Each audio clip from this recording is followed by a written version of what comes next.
Hello students. Previous video में हमने sampling और सैम्पल इन्वेस्टिगेशन मतलब निदर्शन या प्रतिदर्श अनुसंधान का मीनिंग और डेली लाइफ में सैम्पलिंग का क्या इम्पोर्टेंस है इसको हमने अंडरस्टूड किया था। अब हम देखेंगे इसके एडवांटेज और मेरिट्स, लाभ अथवा गुण। तो फर्स्ट मेरिट्स इसमें इकोनॉमिक मेथड या कह सकते हैं लेस एक्सपेंसिव मेथड, कम खर्चीली पद्धति। This method is much more economical then a complete census because only a fraction of the population is studied in this method. तो ये जो विधि होती है कम खर्चीली होती है देन अ कंप्लीट सेंसस। संगणना अनुसंधान की अपेक्षा ये कम खर्चीली होती है because only a fraction of the population is studied in this method. क्योंकि हम इस विधि में जो पॉपुलेशन होता है उसके केवल एक ही पार्ट का अध्ययन करते हैं, तो इसमें धन जो होता है वो कम खर्च होता है, धन का व्यय में कम होता है। नेक्स्ट मेरिट है saving of time and labour, समय और श्रम की बचत। There is a saving in time and labor not only in conducting the sampling inquiry but also in the processing, editing and analyzing the data। तो इस रीति में समय और श्रम की ही बचत नहीं होती है बल्कि इसमें जो रिजल्ट निकाले जाते हैं या उनकी प्रोसेसिंग की जाती है, एडिटिंग की जाती है, उसका भी हम शीघ्र परिणाम प्राप्त कर सकते हैं। Next merit test of accuracy, शुद्धता की जांच। The accuracy of sampling investigation can be tested by comparing the result of 2 or more sample. If sample are drawn on the basis of random sampling, their errors can also be estimated। तो दो या दो से अधिक न्यायदर्शों के परिणामों की तुलना करके प्रतिदर्श अनुसंधान की शुद्धता की जांच की जा सकती है। यदि प्रतिदर्श का जो हमने सिलेक्शन किया है वो रैंडम सैम्पलिंग के आधार पर किया है, तो इसमें जो एरर्स आती हैं उनको भी हम एस्टिमेट कर सकते हैं, मतलब अशुद्धियों का अनुमान भी लगाया जा सकता है। तो इसका ये मेरिट है। Fourth, facility of detailed investigation, विस्तृत जांच की सुविधा।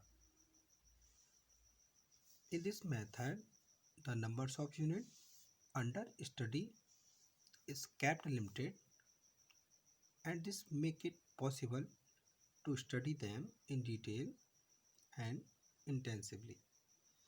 तो प्रतिदर्श अनुसंधान जो अपना सैम्पलिंग इन्वेस्टिगेशन है, इसमें जो इकाइयाँ होती हैं उनकी संख्या कम होने के कारण इनकी हम डिटेल में और गहन जांच भी कर सकते हैं।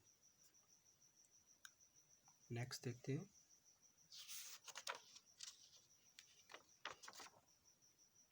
रिलायबिलिटी, विश्वसनीयता।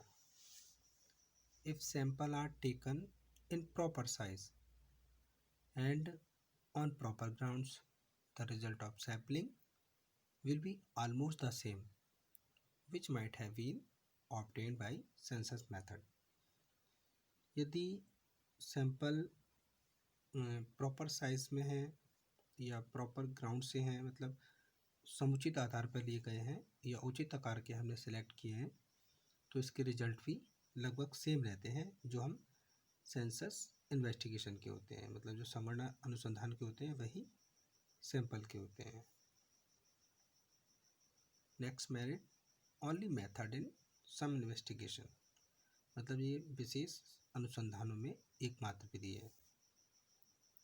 In certain circumstances, sample inquiry is the only method of investigation if the population is infinite or too large. Then sampling is the only way of estimating the parameter of a population. जो अनुसंधान के कुछ क्षेत्रों में sampling method ही एक एकमात्र विधि होती है जहाँ पर समंग टू लार्ज होता है या इन्फिनिट होता है, मतलब अनंत हो या काफ़ी बड़ा हो, और जहाँ इन्वेस्टिगेशन में कुछ यूनिट नष्ट हो जाती हैं और जहाँ पर अनुसंधानकर्ता के साधन लिमिटेड होते हैं वहाँ पर ये मेथड अप्लाई किया जाता है। नेक्स्ट, एडमिनिस्ट्रेटिव कन्वेनियंस, प्रशासनिक सुविधा। The organization and administration of sample survey is relatively much convenient. प्रतिदर्श अनुसंधान कार्य का संगठन और जो प्रशासन होता है सुविधाजनक होता है। Explaining the advantages of sampling investigation, A.C. Rosender observes the sample has many advantages over a census or complete enumeration. If carefully designed, the sample is not only considerably cheaper but may give results which are just accurate and sometimes more accurate than those of a census. तो यहाँ sample investigation के advantages को describe करते हुए AC रोसेंडर ने लिखा है कि संगणना की अपेक्षा प्रतिदर्श के अनेक लाभ होते हैं। यदि सावधानी से चयन किया जाए तो सैंपल काफ़ी सस्ता ही नहीं रहता बल्कि ऐसे रिजल्ट देता है जो बिल्कुल सही होते हैं। ऐसे ही professor Ronald Fisher has observe that there are 4 advantages of sampling method: speed, economy, adaptability and scientific approach. Professor Ronald Fisher ने भी स्पष्ट किया है कि निदर्शन विधि के 4 प्रमुख गुण हैं।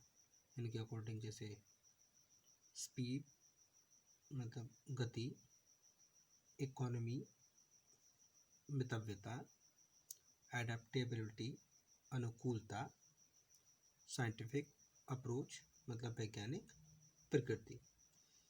तो फिशर ने आगे ये क्लियर किया कि जो पहले 3 गुण हैं उनके बारे में कुछ नहीं कहना, परंतु ये विधि पूर्ण आकलन मतलब जो संगणना से अधिक वैज्ञानिक है, विभ्रम के गणितीय सिद्धांत पर आधारित होने के कारण न्यायदर्श में सूक्ष्मता की धारणा प्रारंभ से ही प्रधान होती है। अब हम आगे देखेंगे इसके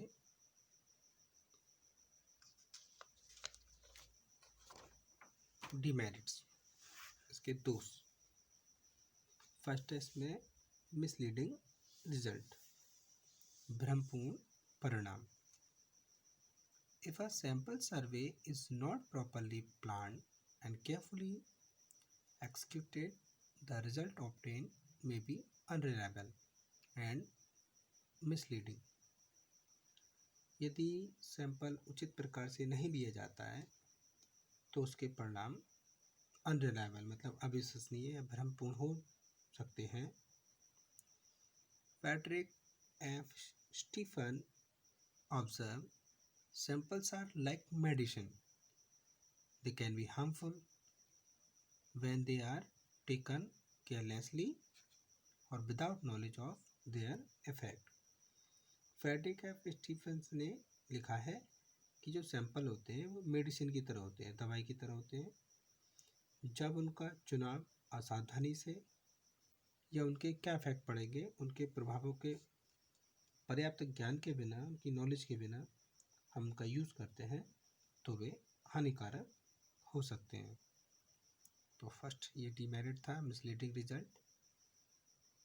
second, need of specific knowledge, विशिष्ट ज्ञान की आवश्यकता।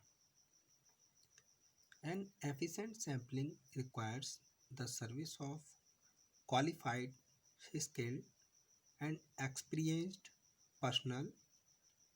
In the absence of these, the result of the survey may not be reliable. एक कुशल न्यायाधीश पद्धति में योग्य, अनुभवी और विशिष्ट ज्ञान वाले व्यक्तियों की आवश्यकता पड़ती है। इन द अब्सेंस मतलब इसके अनुपस्थिति में न्यायाधीश समंग और उनका विश्लेषण रिलायबल नहीं हो सकता, विश्वसनीय नहीं हो सकता। नेक्स्ट, अनसुटेबल, अनुपयुक्तता। If the unit of population are not homogeneous, the sample technique cannot give fair result. यदि समूहों की इकाइयों में एकरूपता नहीं है तो न्यायाधीश पद्धति उपयुक्त नहीं मानी जाती है। नेक्स्ट, इम्पॉसिबिलिटी ऑफ सैम्पलिंग, निदर्शन की असंभवता। Sometimes the universe may be so small that it may be impossible to draw a representative sample from it. कभी कभी जो समग्र होता है इतना छोटा होता है, इतना काफ़ी छोटा होता है कि उसमें न्यायाधीश बनाना संभव नहीं होता। तो इस तरीके से फोर्थ डीमेरिट था इम्पॉसिबिलिटी ऑफ सैम्पलिंग। तो आज की वीडियो में बस इतना ही। Thank you very much students.